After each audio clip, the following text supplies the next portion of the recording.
Hi, this video was actually supposed to be out like a week and a half ago. That didn't happen. Stuff came up and I ended up not drawing that for I kept looking at it like, oh man, I need to finish this, and it was killing me, but it didn't happen. But now it did, so I'm happy now. I feel accomplished. So when I start inking my drawings, I usually start off with like just the basic thin lines. I usually use the point, no, the O2 size of the, what's it, macron. I don't know how to say it, but I think you know what I'm talking about. The micron Pigma inking pens or whatever. Yeah, I usually use the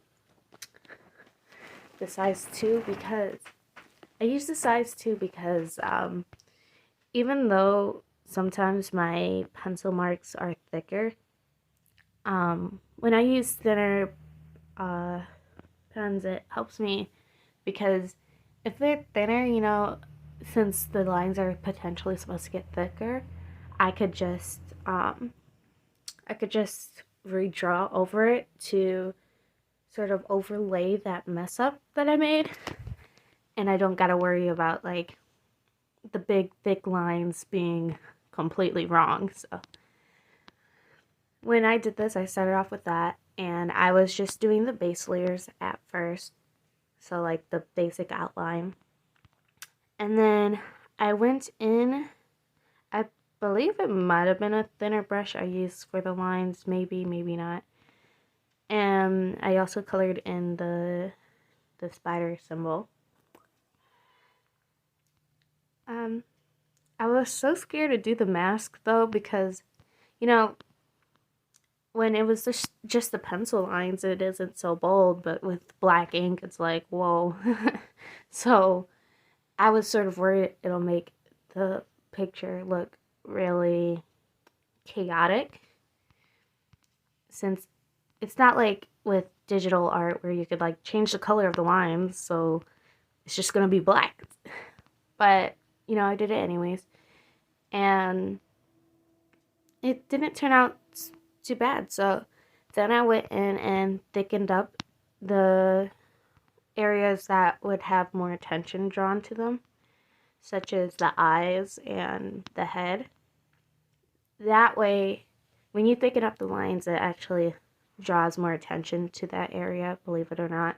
So, when I did that, it sort of made it seem like the mask lines weren't as crazy.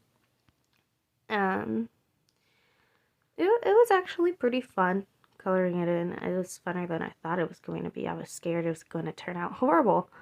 There was one moment where I was doing the mask and it smeared a little bit. That's the only thing I could complain about those markers, is that if too much of it comes out at once and you accidentally rub your hand across it, it will smear. For the most part, it doesn't do it, but it does happen occasionally, and there's nothing you can do about it once it smears. So, and then I went in and added some negative space, like places where the shadows would technically be really dark, but instead of doing a shadow, you just do like a really thick, like, instead of blending it out, you'll do a really thick and bold black shadow. And it actually sort of pulls the whole thing together when you do that. So I like doing that. And yeah, so I hope you enjoyed this video. I probably will have another one soon. Probably won't. You never know. So, anyways, enjoy. I'm done talking now. And yeah.